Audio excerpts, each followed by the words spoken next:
बिस्मिल्लाहिर्रहमानिर्रहीम, अस्सलाम वालेकुम। जी तो स्टूडेंट्स, क्या हाल है? उम्मीद है आप सब ठीक ठाक होंगे। अभी हम ब्लॉक 3 का अगला स्टेशन करने लगे हैं, जो कि है स्टेशन नंबर 10। आप सब लोगों को पता है कि वाइवा के जितने भी स्टेशन होते हैं उनके 16 नंबर होते हैं और 8 मिनट होते हैं।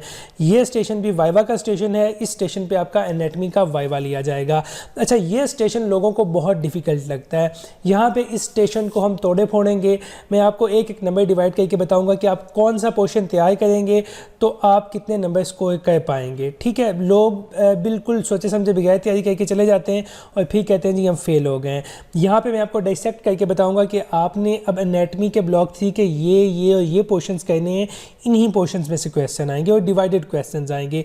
अब ये डिवाइडेड से क्या मुराद है ये भी आपको आगे जाके पता चल जाता है। अच्छा, सबसे पहले बात अगर हम इस स्टेशन की बात करें तो जो बेसिक चीज़ें हैं वो ये हैं कि ब्लॉक 3 में हम 2 सिस्टम्स को पढ़ रहे हैं। एक है जी कार्डियोवास्कुलर सिस्टम और दूसरा है आपका रेस्पिरेटरी सिस्टम। अब 16 नंबर जो इस स्टेशन के हैं उसमें से आधे नंबर होंगे कार्डियोवास्कुलर सिस्टम के, आधे होंगे आपके रेस्पिरेटरी सिस्टम के। मतलब अगर एक बंदा सिर्फ कार्डियोवास्कुलर सिस्टम तैयार करके चला जाता है तो इसका ये मतलब है कि वो सिर्फ 8 नंबर प्रिपेयर करके गया है। वो वहाँ पे लड़ ही 8 नंबर्स के लिए रहा है।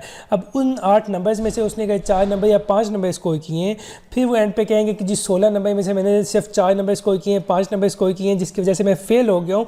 तो ये उसका लैक है, क्योंकि उसको पता ही नहीं है कि जी आधे नंबर सीवीएस से आएंगे, आधे रेस्पो से आएंगे। अब जो सीवीएस के नंबर हैं वो भी आगे डिवाइड है। अब वो मैं आपको दिखाता हूँ किस तरह डिवाइड है। अब सीवीएस के जो 8 नंबर हैं, पहले हम सीवीएस को देख लेते हैं। वो भी आगे 3 पोर्शंस में डिवाइड है। एक तो है जी ग्रॉस एनाटमी में से क्वेश्चंस आएंगे, एक एम्ब्रियोलॉजी में से और एक हिस्टोलॉजी में से। मतलब ये आगे भी डिवीजन है जिसको आपने जहन में रखना है। ये नहीं कि ब्लॉक 10 की एनाटमी को तैयार करते हुए आप लोग एम्ब्रियोलॉजी और हिस्टोलॉजी छोड़ दो, सिर्फ ग्रॉस एनाटमी तैयार करके चले जाओ और वहाँ पे जाके कहो जी हमको 16 नंबर चाहिए, जी हमें 16 नंबर दें। अगर आप लोग नंबर ही 8 नंबर प्रिपेयर करके गए हो, 10 नंबर प्रिपेयर करके गए हो, तो कैसे मुमकिन है कि आप यहाँ पे 16 नंबर ले सकते हैं? तो इन जो बेसिक चीज़ें हैं उनको आपने जहन में रखना है। सबसे पहले हम एम्ब्रियोलॉजी देखते हैं। अच्छा, यहाँ पे सिलेबस थोड़ा सा ज़्यादा है, जो इंपॉर्टेंट चीज़ें वो मैं आपको बताता रहूँगा साथ में। अच्छा, अगर आप ये सेक्शन देखें तो अब अगर आपने वो जो स्टेशन नंबर 1 है वो तैयार किया हुआ है, वहाँ की ई बुक हमारी पड़ी हुई है, तो वहाँ पे हमने एक एक चीज़ की पिक्चर दी हुई है। अच्छा, वो ई बुक हमने डिज़ाइन ही इस तरह की है कि जो बंदा उसकी प्रिपरेशन कर ले, उसके जो वाइवा के मैक्सिमम क्वेश्चंस हैं वो ऑटोमेटिकली तैयार हो जाए। मतलब उसमें हमने जो डेवलपमेंट ऑफ हार्ट दी है आप लोगों के लिए और जो आपको चीज़ें निकाल के दी हैं वो इसीलिए निकाल के दी हैं कि यहाँ पर उसके क्वेश्चन हैं। वहाँ पर मैंने आपको क्लैरिफाई कर दिया था कि एमसीक्यू के जो क्वेश्चंस आएंगे वो इस तरह आएंगे आपके स्टेशन 1 के। वहाँ पे आप वो चीज़ें ना भी करें तो चल जाएगा, यहाँ पे उन चीज़ों का करना ज़रूरी है। मतलब ई बुक्स में हमने जो भी मटेरियल दिया है ना वो आपके ऑस्पी के किसी न किसी स्टेशन पे काम आएगा। आपने ये नहीं सोचना कि जी ये अब स्टेशन 1 पे तो इस तरह का क्वेश्चन ही कोई नहीं है, लेकिन यहाँ पे ई बुक में इन्होंने ये चीज़ें इंक्लूड की हुई हैं। वो चीज़ें हमने वहाँ पे इसलिए इंक्लूड की हैं कि वहाँ पे उससे रेलेवेंट चीज़ें डिस्कस हो रही थी। अगर आप वो चीज़ें वहाँ पर पढ़ेंगे तो आपका कॉन्सेप्ट ज़्यादा क्लियर होगा, और जब वो चीज़ें करके आप यहाँ पर पहुँचेंगे तो वो चीज़ें आपको ऑलरेडी आती होंगी, तो इसलिए मसले नहीं बनेंगे आप लोगों के लिए। अच्छा, सबसे पहले डेवलपमेंट ऑफ हार्ट इंपॉर्टेंट है, लास्ट ईयर आया हुआ है। Primitive heart tube and it's folding E book में बहुत ज़बरदस्त दी हुई है, वो एक दफ़ा देख लें। डेक्स्ट्रोकार्डिया और इक्टोपिया कार्डस लास्ट ईयर में नहीं आया, बट अभी इस साल जिस तरह यूएचएस क्लिनिकल्स पे शिफ्ट कर रहा है ये आ सकते हैं। ये जितनी भी डिजीज़ है ना, पहले ये लोग हम 4th ईयर में या फाइनल ईयर में जाके तैयार करते थे, बट अब ये यहाँ पे इम्पॉर्टेंट हैं। ठीक हो गया। डेक्स्ट्रोकार्डिया इक्टोपिया कार्डस पिछले सालों में नहीं पूछा गया, बट आपने करना है, अभी पूछा जा सकता है। Sinus venosus atrial septal defects, मैंने आपको बताया था कि स्टेशन 1 पे लास्ट ईयर इसके रिगार्डिंग एक डायग्राम आई हुई थी। अगर आपने वो डायग्राम स्टेशन 1 पे तैयार की हुई है तो आपको एट्रियल सेप्टल डिफेक्ट्स का आराम से पता चल जाएगा कि भाई ये क्या होते हैं, आपने किस तरह तैयार करने हैं। साथ ही ट्रंकस आर्टियोसिस बल्बस कॉर्डस ये लास्ट ईयर्स में नहीं आए हुए, बट आ सकते हैं जी। ये आगे जितनी भी चीज़ें ना, मतलब डेवलपमेंट ऑफ हार्ट के लास्ट ईयर आया है, बट ये जो उसके बाद मैंने चीज़ें ऐड की हुई हैं ना, ये इस लिहाज से इम्पॉर्टेंट है कि यूएचएस अब दे सकता है, पहले उन्होंने कभी भी नहीं दिया। उसके अलावा transposition of great vessels, I think मैंने 2 दफ़ा लिख दिया है। Pharyngeal arch arteries, superior and inferior vena cava, वो किस तरह बन रहे हैं ये अनइम्पॉर्टेंट है, बट ऑब्वियसली ये सिलेबस में है, आ सकता है। फीटल एंड न्यूनेटल सर्कुलेशन, इसकी एक डायग्राम है, वो आपने देख लेनी है। हिस्टो का पोर्शन बहुत छोटा सा है। कार्डियक हिस्टोलॉजी आपने ऑलरेडी तैयार की हुई है, आपको पता है कि जी कार्डियक मसल्स किस तरह के होते हैं। Structure of arteries and veins आपने ऑलरेडी तैयार किया हुआ है। मैंने वहाँ पे एक एक चीज़ की आपको डायग्राम दी थी, मैंने आर्टरीज़ की दी थी और बताया था कि यहाँ पे आर्टरीज़ और वेन्स की ज़्यादा चांसेस हैं कि वो पूछें, और यहाँ पे भी आपने उन्हीं स्ट्रक्चर्स में फ़र्क करना है। थ्रोम्बस और इम्बोलस, ये एक इम्पॉर्टेंट पार्ट है जो हिस्टोलॉजी का पार्ट है सीवीएस का, ठीक है। मोस्ट ऑफ द स्टूडेंट्स ने लास्ट ईयर भी इस चीज़ को मिस किया था। लास्ट ईयर तो ये नहीं आया, बट इस साल वो दे सकते हैं। तो थ्रोम्बस इम्बोलस को आपने इस हिसाब से तैयार करना है।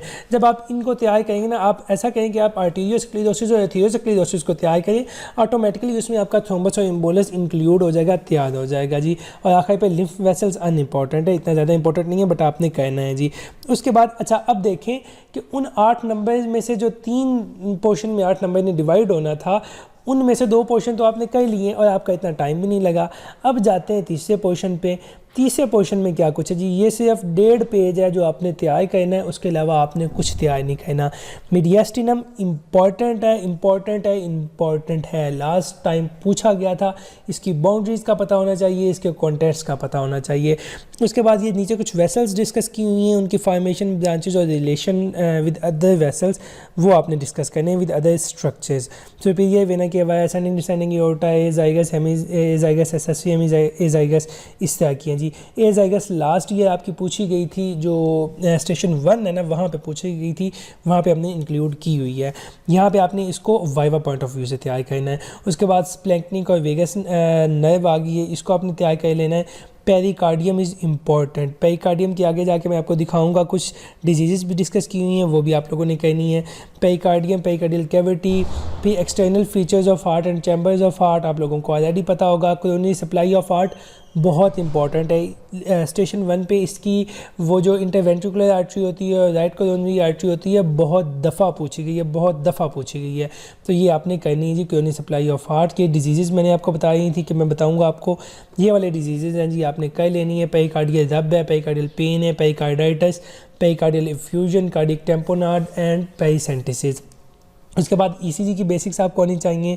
और ये क्वेश्चन भी लास्ट ये 2-3 दफ़ा आया है कि मायोकार्डियल इन्फेक्शन जब होता है तो बंदे को हार्ट पे पेन होनी चाहिए।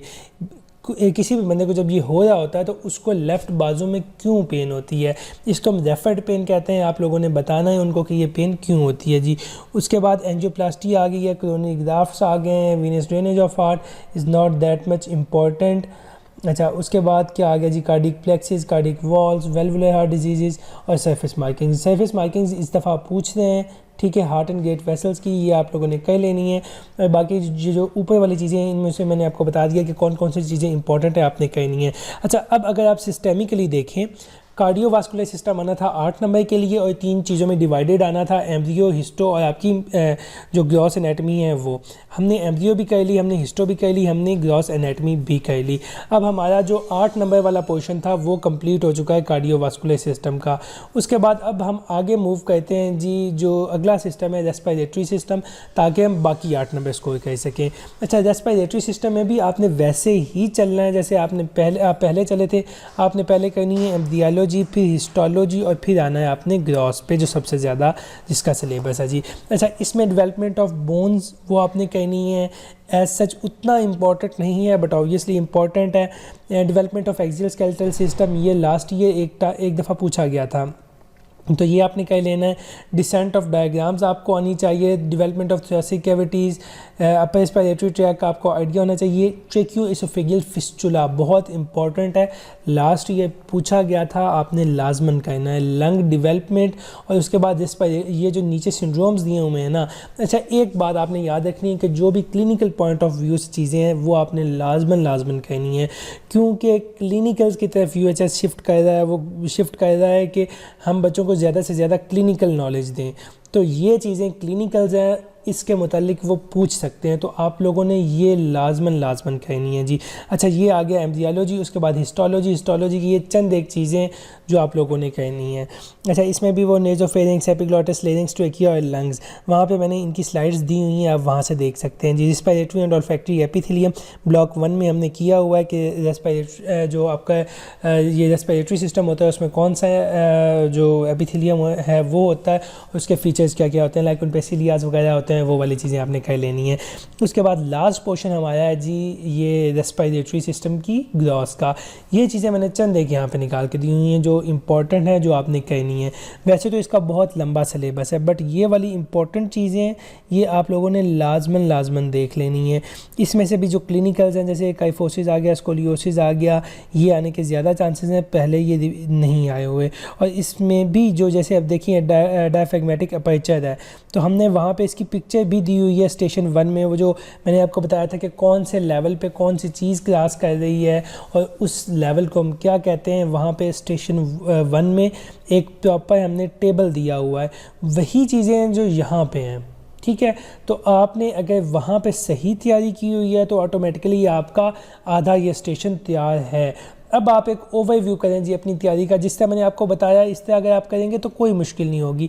अब अगर आप उस तरह करते हैं तो देखें जी, आपके जो 8 नंबर हैं, 8 नंबर डिवाइडेड होंगे एम्ब्रियोलॉजी, हिस्टोलॉजी आप 1 घंटे में कर सकते हैं, साथ में आप 1 घंटा मिला लें CVS का, ये हो गया। उसके बाद सिमिलरली रेस्पिरेटरी सिस्टम के 8 नंबरों पे आ जाते हैं। सबसे पहले करें उनकी एम्ब्रियोलॉजी, हिस्टोलॉजी, और फिर आएँ जी उनके जो ग्रॉस एनाटमी है उस पे। मतलब ये वाला स्टेशन, ये 16 नंबर आप 2 से 3 घंटे की तैयारी में आराम से कर सकते हैं। मतलब अगर आप वहाँ पे बैठ के करें ना किसी जगह पे अपनी फुल अटेंशन के साथ, तो आई थिंक आप 3 घंटे से भी पहले ये स्टेशन तैयार कर सकते हैं। और ये 16 नंबरों का स्टेशन है। जिनका ये वाइवा वाला स्टेशन अच्छा हो गया ना, वो समझे के पास है। तो अब आपको मैंने ब्रेक डाउन करके दे दिया एक एक नंबर को कि ये 16 नंबर किस तरह आएंगे, कैसे आपने तैयारी करनी है। आपने ये नहीं कहना कि यार मैं आधी तैयारी करके चला जाता हूँ, CVS करके चला जाता हूँ तो जी हो जाएगा। आपने इस तरह बिल्कुल भी नहीं करना। स्मार्ट स्टडी क्या होती है कि लेट्स सपोज अब आपके पास 1 घंटा है तैयारी करने के लिए इन 16 नंबर की, तो आप क्या करें, आप CVS को पकड़ें, CVS की एम्ब्रियोलॉजी, हिस्टोलॉजी कर लें। उसके बाद आप पकड़ें जी रेस्पिरेटरी सिस्टम को, उसकी एम्ब्रियोलॉजी, हिस्टोलॉजी कर लें। मतलब आपने 1 घंटे के अंदर तकरीबन ये जो 16 नंबर हैं, 16 नंबर में से 10-12 नंबर आराम से तैयार कर सकते हैं आप लोग। और उसके बाद जो चीज़ें बच जाती हैं, आधी चीज़ें तो वो हैं जो हमने स्टेशन 1 में की हुई हैं, और बिल्कुल थोड़ी सी मामूली सी बचेंगी। मतलब 2 से 3 घंटे के अंदर अंदर आपका जो एनाटमी वाला स्टेशन है ये वाला, ये आराम से तैयार हो जाएगा अलॉन्ग विद स्टेशन नंबर 1। सो अगर होप्स हो कि आपको अब तक समझ लग चुकी होगी। आपका कोई भी क्वेश्चन है आप नीचे कमेंट सेक्शन में पूछ सकते हैं या मुझे इंस्टाग्राम पे मैसेज कर सकते हैं। As soon as I will see मैं आपको रिप्लाई कर दूंगा। ये साथ में जो एनाटमी की पास्ट ईयर की OSPI है वो भी हमने डिस्कस की हुई है, इसका भी PDF आपको साथ में मिल जाएगा। एक बात आपने जहन में रखनी है कि ये जो OSPI है ये कंप्लीट नहीं है। लाइक हाफ OSPI आती है आपकी CVS से, हाफ आती है आपकी रेस्पो से। यहाँ पे क्योंकि ये इनकम्प्लीट है, पूरी हमने कंपाइल लास्ट ईयर हमसे नहीं हो सकी, जिसकी वजह से यहाँ पे कुछ स्टेशन ऐसे हैं जिनमें जी कार्डियो ज़्यादा है, कुछ में रेस्पो ज़्यादा है, कुछ में मिक्स हैं। तो ये आपने जहन में रखना है। जिस तरह मैंने आपको पहले बताया आपने वैसे ही तैयारी करनी है अपनी एनाटमी की। इंशाल्लाह जल्द हाज़िर होंगे अगली वीडियो के साथ। तब तक के लिए अल्लाह हाफिज़।